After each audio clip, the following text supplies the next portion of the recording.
Discuss ചെയ്യുന്നത് ഒരു electronic steering റാക്കിനെ കുറിച്ചിട്ടാണ്. ഇപ്പോൾ ഇലക്ട്രോണിക് ടൈപ്പ് സ്റ്റിയറിംഗ് റാക്കുകളിൽ രണ്ട് രീതിയിൽ മോട്ടർ പ്ലേസ് ചെയ്തിട്ട് വരുന്നുണ്ട്.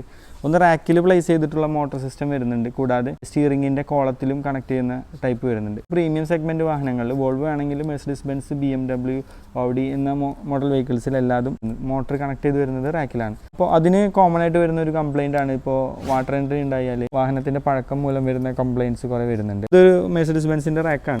ഇതാണ് ഇതിൻ്റെ ഇലക്ട്രോണിക് മോട്ടർ വരുന്നത്. ഇതിൻ്റെ ഇലക്ട്രോണിക് യൂണിറ്റും ഇതിൻ്റെ അകത്താണ് വരുന്നത്. മെയിനായിട്ട് 12 വോൾട്ടേജ് ഡയറക്റ്റ് ഇത് ത്രൂ ആണ് കണക്ട് ചെയ്യുന്നത്. ഇതിൻ്റെ കമ്മ്യൂണിക്കേഷൻ ലൈൻസും സിഗ്നൽ ലൈൻസും എല്ലാതും കപ്ലേഴ്സ് 2 വരുന്നുണ്ട്. ഇതിന് വാട്ടർ എൻട്രി അങ്ങനത്തെ ഇഷ്യൂസൊക്കെ വന്നു കഴിഞ്ഞാൽ, കൊറോഷൻ ഇഷ്യൂസ് വന്നു കഴിഞ്ഞാൽ ഇതിൻ്റെ അകത്ത് ഇത് റിമൂവ് ചെയ്തിട്ട് നമുക്ക് റിപ്പയർ ചെയ്യാൻ സാധിക്കും. ഇതിൻ്റെ അകത്തൊരു ബെൽറ്റ് വരുന്നുണ്ട്, ഈ ഡ്രൈവ്. ഇതാണ് ഇതിൻ്റെ ഗിയർ വരുന്നത്, മോട്ടറിൻ്റെ ഗിയർ.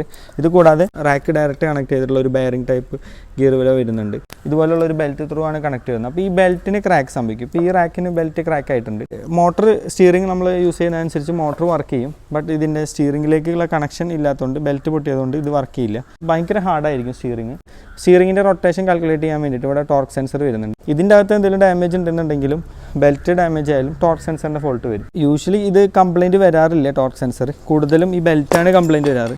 ഇതിൻ്റെ ബെൽറ്റ് മാത്രം അഴിച്ച് മാറിക്കഴിഞ്ഞാൽ അധികം എക്സ്പെൻസ് വരില്ല. സർവീസ് സെൻറ്ററിൽ ഡയറക്റ്റ് ഇതിൻ്റെ ഫുൾ യൂണിറ്റാണ് മാറുക. അത് അത്യാവശ്യം നല്ല എക്സ്പെൻസീവാണ്.